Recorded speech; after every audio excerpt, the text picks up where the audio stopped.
I'm a very motivated person when it comes to where I want to go and what I want to do. I have a thing on my wall at home in my parents' house, 4 streets over from where I live now, that has what I wanted to do when I was 12 years old, and I've hit almost every single goal.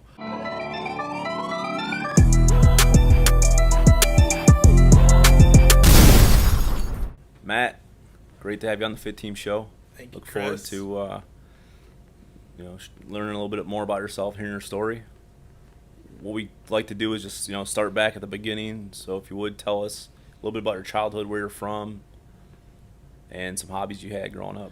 Perfect. Well, thanks for having me on today. Good to be at World Headquarters here in Palm Beach Gardens. Well, back to my childhood. I was born and raised in Roswell, Georgia, about 22 miles north of Atlanta. It was a sleepy little town back then, and today we're the fifth largest city in the state. So it's grown quite a bit, but my dad was a professional basketball player in the Hall of Fame at Georgia Tech, and my mom was a housewife, and he ended up going to work for a company called Olympus for 41 years. And most days, people don't work for companies for 41 years. So, an early lesson was about loyalty and really being a company man growing up. Taught me a bunch of different things about sports, life, etc. through him being with this company. I grew up playing baseball, basketball mainly, and also at age 5 had a early inkling that I wanted to get into politics at some point in life, and became the 4-H president in 5th grade. And from there, was president of every class. Lost one election in 10th grade. It was a heartbreaker, but was president of almost every class except 10th grade, and president of school my senior year. And played high school basketball as well, and really was all around well-rounded student. And I wouldn't say I was an athlete. I played, but it was more being on part of the team. I really enjoyed being a part of the team and growing up. So I was really friends with everybody from the scholars to the athletes to almost everyone in the school. So from there, ended up going to Georgia Tech on a full basketball scholarship, believe it or not. And I did not play. I taught the scout team, did all the film scouting, ran 10 managers, traveled with the team, sat on the bench next to legendary coach Bobby Cremins at Georgia Tech for many years, and lived with a 15th pick in the NBA draft, a gentleman named Matt Harpring that played for the Utah Jazz, Orlando Magic, and Cleveland Cavaliers. And so had a great time in college learning that, and then on to law school at Mercer in Macon, Georgia, post Georgia Tech. So it's a little rundown of my childhood through college. So obviously there's a lot of things that go through there, but let's go back to, say, high school. And just some things you learned in high school that for any entrepreneur, anybody that's getting started in business, or any athlete, what's some things that you learned as early as back then that you could share with everybody? I think the two key points that I hit on a little bit earlier is teamwork and loyalty. I like there is a saying that says uncoachable kids become unemployable adults.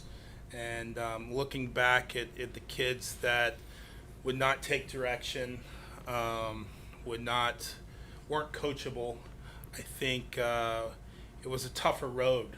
I won't say none of them made it, but it was definitely a tougher road if you're uncoachable as a young kid, and continue that through your later years. The other thing was loyalty, and I've always had a very big goal of being the most loyal person I can. And I think in high school, I had friends and everybody's going to disappoint you at some point in your life, and it's those people that you want to remain loyal to, that you have their back through thick and thin, and you know that you could call them at 2 o'clock in the morning, say, hey, look, my tire's flat, and either they're going to come get you, or they're going to send somebody to come get you. And so back in high school, I think that was very important, because you go through a bunch of different friends, a bunch of different people,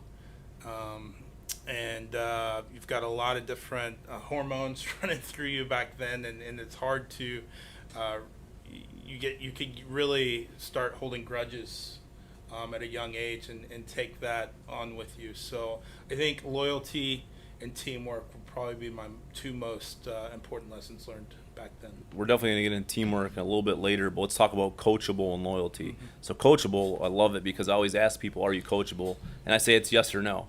And some people say yes, but, well, then you're not, right? You're not coachable. So it's amazing how people's minds work, and they think they're a coachable person or they're coachable, but they're coachable up to what they want to do. I agree with that. So when you're on a team, you have to look at your coach. And if you don't believe in the coach's direction and you don't take that direction, then you're not coachable. and so, whether you like it or not, that's the captain of the ship. And if you believe in the goals and the vision set out, then you need to follow that person. Otherwise, you will not succeed as a team. You might succeed as an individual, but as a team you won't succeed. And I think it's very important that the leaders set their vision, goals out, and it only takes one person to start throwing off that vision and those goals and that teamwork, and that a lot of times can set you back in that direction, and the time it takes to get to your goal. So I saw it a lot in college at the Division I college basketball level. You had a couple folks on the team who thought they should play more, didn't stay in their lane, realized their role, and they wanted to do everybody's job. My job, coach's job, the secretary's job, the referee's job, and what you found was they were just, I don't want to say cancer, but almost. It's something that just ate away at the word I use is toxic. Toxic, yes. Ate away at the fabric of the team. So I think it's basically you have to stick to the vision and believe in that leader. I think loyalty is a thing. I think people are loyal to you as long as you're doing what you want to do for them. There's a few, obviously, if you find a handful of people that are loyal, obviously that's something special. What else could you expand on that as far as loyalty? Well, I think it's because people are just naturally selfish. Correct, and it's through thick and thin. When you have a friend, you have a business partner, you have a relationship, and you put everything you have into it, it's there's no consequences or no situations in which you wouldn't live up to your end of the bargain. And I think that's what that means. As I said before, Coach Bobby Cremins is one of the legendary college basketball coaches, and I tell people today, they say, oh, he's such a great coach and a great guy, and players coach. And I said, look, if I'm sitting here in Palm Beach today, he lives in Hilton Head, South Carolina, and I called him and I said, Coach, I'm stuck here on the side of the road. I'm in real trouble. I don't know what to do. He would find some way to help me out. And that's what I think is at the core of true leaders and true loyal people. And if you don't feel that way about somebody and what they're doing, then I don't think you're truly loyal to the mission and that person. To have the internal want and need to help that person through thick and thin, even if it's not in your lane. They might ask you to step outside your lane, and they might ask you to step outside and do something that you're not comfortable doing, whether it be, hey, look, I need you to watch my 3-year-old lizard, and you hate reptiles, but they really need your help. You're going to do what you need to do. I mean, because they've asked you to do it. So I really think it's important that it's getting outside that comfort zone sometime that creates the real loyal person. So Coach Bobby, you mentioned he was, going to be the next subject we'll move into, legendary coach, as you said. What's some things that you learned from him that you see what separates him from maybe other coaches you had, other coaches you've known? What makes him special? So I think he was a people person. He didn't treat everybody the same. He was able to take people's individual situations and really mold his ability to deal with that person or deal with that situation individually, and not just a blanket, hey, look, this is what so-and-so does, or this is how I always do this. He would take it and turn it into a personalized response. And for me, that was the difference in it's my way or the highway a lot of the coaches had, and everybody respected that he would individualize the response to you no matter what situation you're in. And I think that's a unique way of coaching. And I think throughout the industry, he was always called a player's coach because of that reason. And that's that's the reason he had such a great success in recruiting all these amazing point guards from New York, Kenny Anderson, Stephon Marbury, Mark Price, Travis Best. I mean, you just go through the list of point guards he had there, and it was his way of to come to Georgia Tech, which hadn't been a basketball powerhouse, and I think that was really his strength, was individualizing the situation. So let's get into what else you want to share about Georgia Tech, and then we'll get in after Georgia Tech. Okay. Other experiences? Yeah, I think Georgia Tech for me was a very interesting experience. I was a very strong language arts, social studies type person. I really shouldn't have gone to Georgia Tech. My SAT was very, very lopsided, liberal arts. And I never forget sitting down with the registrar and folks after they looked at my SATs and said, hey, look, your type people don't usually survive here. And we hope you do, but I'm just telling you, it's going to be a tough journey. And I went out in my first semester at Georgia Tech and made a .9 because I school had come easy to me, and I didn't know I had to study and didn't know I had to adapt. And that's a long road to haul from a .9 your first semester up. But I went to tutoring. I did everything I needed to do to end up getting that degree from Georgia Tech. And I like to tell people I went to school and not college.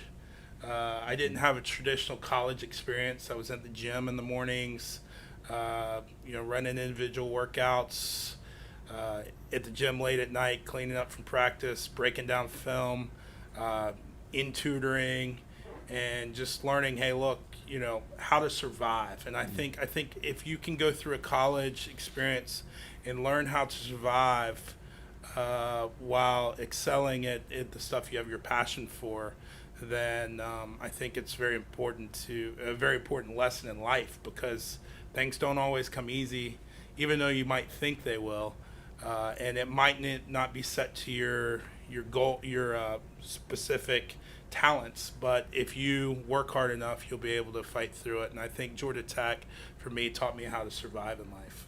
So let's talk about after Georgia Tech, and you mentioned law school. Sure. So my senior year of Georgia Tech, I had a gentleman move in with me named Matt Kuchar, who is a very famous professional golfer on the PGA Tour. And Matt had just won the U.S. Amateur Championship, and I started getting interested in really the side of the business of the golf. I was either going to become a basketball coach or I was going to become a basketball agent. And then I started paying attention to golf. And golf was very interesting to me because it was more of a gentleman's sport at the time. You were able to, basketball, you read all the stories about recruiting and agents and this, that, and the other. And it was, I think that to some degree I saw that was true. And golf was very clean, and it was a gentleman's game. And I said, well, maybe I'm going to go to law school and get out and become a golf agent. I wanted to stay close to Atlanta because another part of life is networking and connections. And all my connections I had built were in Atlanta and Georgia Tech. And so I applied to Mercer University in Macon, Georgia. Not the sexiest spot on earth, but ended up getting into Walter F. George School of Law in Macon, Georgia, and went to law school. And I'll never forget, you walk into law school and with especially the way you think at a technical school, as an engineer, you're thinking black and white, there's an answer to everything. And then you walk into law school, and all of a sudden, there's no answer to anything. There's very few classes where there's an answer to anything. It's all philosophical and what goes on there. So I had to then there again change my complete way of thinking, where when you walk into a room, you say, oh, there's lights here, are they tied down, or they, where's the exit sign, is the lights in there, how many lawsuits can you come up with in a room? And that's the way you start looking at things, which is completely different from there's an exit there. So for me, it was a great way to see two different types of learning. I was able to drive home on the weekends as much as possible to see my parents, because family is really important to me, parents and sister. And 3 years in Macon, I interned in New York City during the summers for Bobby Kreuzler, my business partner now at Blue Giraffe. He was at Wilhelmina Models there in New York that had an artist management division, and ended up interning there. So had quite the dichotomy of Macon and New York City. And it was a great learning experience to kind of see both sides of life, the slow middle Georgia lifestyle to the New York lifestyle. But law school for me was a lot more suited to my skills. And I enjoyed it. I learned a lot of what I wanted to do and what I didn't want to do. And I think it also was a much smaller pond.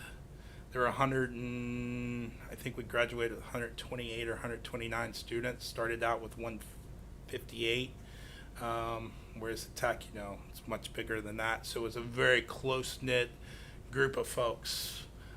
And I loved that because everybody was like family, and we had a great relationship. And everybody today is still on a Facebook thread that anytime anybody needs any help, it's need a med mal while you're here. Is there any of our classmates that do that, or this, that, and the other, or somebody's sick, they need some help? And so it's a really close familial type relationship with my law school class, and I really enjoyed that. So anything you want to share from that point to today? Got out of school, moved to New York City, walked into a modeling agency in New York City at 26 years old. Had on a pair of khaki pants, pink button-down shirt, loafers, no socks, and I walked in, and I still had an accent from Macon, I think, and people looked like I stepped off the surface of Mars. Like, who is this guy that just came up here? And I actually had a lady look at me and says, "Are you dumb?" And I excuse me? And she said, "Well, you talk like this, and you're dressed with no socks, and who are you?" I said, and I just graduated law school. I knew everything that ever needed to be known in life. And so I was really shocked. But what I learned was, real quick in New York City, I was a number. I was a very small fish in a very big pond.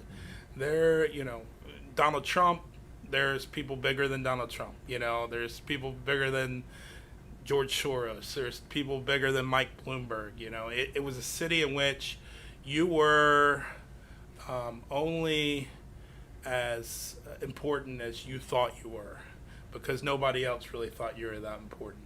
And for me, I think that was a great lesson, because I grew up in a town where I had been president of every class almost. I had played basketball. I had gotten into the school my choice on a full basketball scholarship, traveled with a team, gotten into law school, graduated law school, got out and got this amazing job at this company in New York City. And I thought I was really important, and it was a great lesson for me that I hope someday my son gets to experience is hey, look, you're only as important as you think you are, and only as important as the work you put in. And for me, it was a great lesson. Ended up about a year into that, starting a company in fall of 2004. So we're 15 years old this year, with Bobby Kreuzer out of his office. I remember knocking on the door, and he said, "Why are you here?" And I said, "Well, I think it's time. A couple clients want to come with me. Let's start a company." And he looked at me like, "You have no idea what you're talking about, do you?" And I said, "Absolutely, I do." And I didn't realize pens cost, and paper cost, and cards cost, and lights cost, and plane tickets cost, and all these things cost money to start a company, and to really get things moving. And it was a great lesson to learn, really from the beginning, what you have to do to make this happen, and this happen, and that happen. That stuff just doesn't happen without a lot of bumps and bruises along the way that you can either take and learn lessons from, or you can allow it to control you. So 15 years later, I'm really proud of what we've done. And I think that it's been a great lesson for me along the way, just the whole experience. Awesome. Share, if you would, just maybe some of the people that you've really enjoyed working with or managing, being their agent. Sure. So, when we started off at Wilhelmina Artist Management, we represented folks from Destiny's Child to Jimmy Johnson and NASCAR to Stephon Marbury to Jessica Simpson. I remember going out shortly after moving to New York City with Jessica Simpson and Nick Lachey when they were at the height of their Newlywed show on MTV. To when we really started focusing in golf, Stuart Appleby, Matt Kuchar, Paul Goydos, Johnny Vegas, Lexi Thompson, Julie Inkster, some really big and iconic names in the golf industry. After that, I also have really enjoyed recently working with Commander Mark McGinnis, working on his leadership training classes that he's doing with professional, collegiate, and corporations. Dr. Teresa Larson, Marine, who spoke to FITTEAM a while back, she's just doing some amazing stuff in the veteran space. Enjoying working with her as well. And of course, working with FITTEAM has been, for the last four years from the beginning, has been just a tremendous experience to see what you, Chris, have done as a leader of this company, and the vision that you set out from the start that is coming to fruition every single day, and the products that are helping people on a daily basis, physically, mentally, and spiritually, and financially, I think is huge as well. And just I take it back to something I said earlier. You're one of those people that is a loyal leader, and I feel like if people put what you put into them into you, there's nothing you won't do for them. And I really respect that and appreciate that as we worked with FITTEAM along the way. I appreciate that. So people see a lot of the success that we've had, a lot of success that you had, and they don't see the struggle. So you mentioned obviously there was some struggle going into New York. There's some struggles starting your business. What's some other struggles? And there's always a lot of them. People don't see that. Sure. Is there any other struggles that you would want to share? Sure. So something that I haven't brought up yet, I had a momentary lapse of sanity and ran for city council, a political seat in my city. It was kind of a passion of mine. Wanted to give back to the community that I grew up in, was born and raised, and saw the conversation and the atmosphere going the wrong direction. And we started seeing the reputation of the city I loved and going a wrong direction. So I ran, won a tough fought election, had a moment where I didn't know if I could move forward. We had run a 3-month campaign. In Georgia, you have to get 50% plus one vote to win. I had 3 people in my race, and because of 3 people in your race, it's almost impossible to get 50%.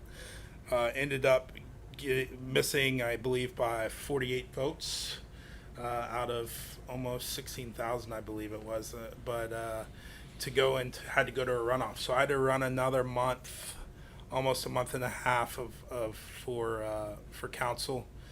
Had to really dig deep. Sit down and say, why didn't I win?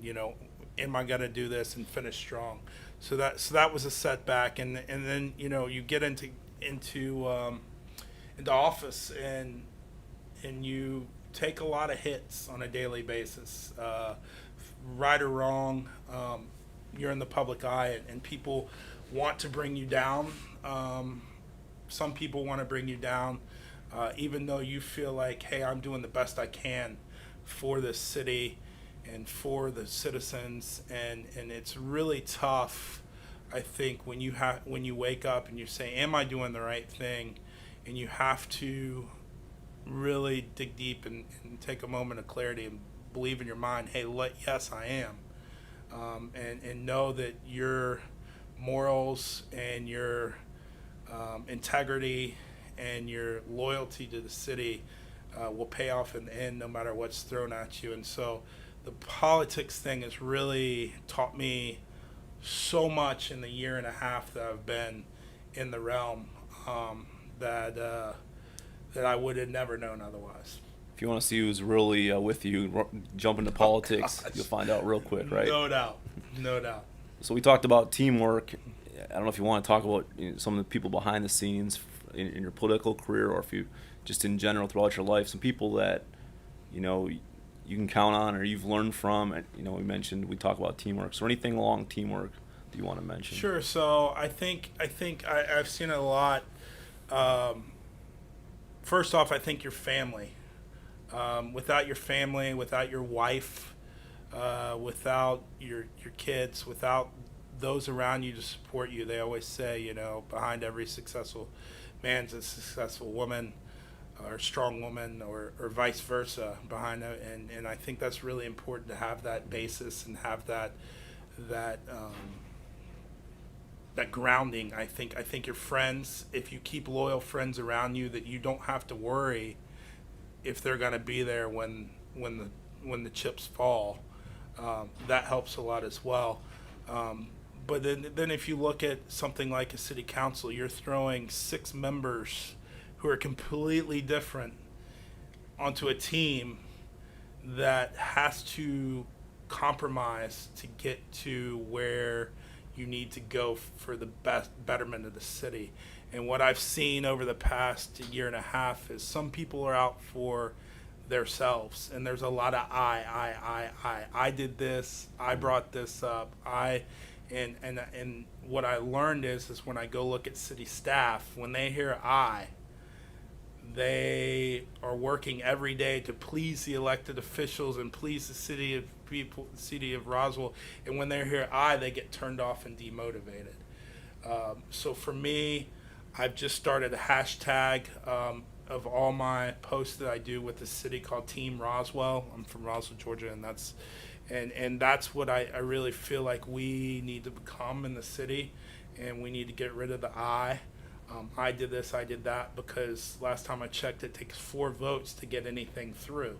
So you're taking people of different backgrounds, different political beliefs, different religious beliefs, different upbringings, different tragedies, different successes, and having to come together for the betterment of society. And it's a really tough thing to do, but you have to say we and not I.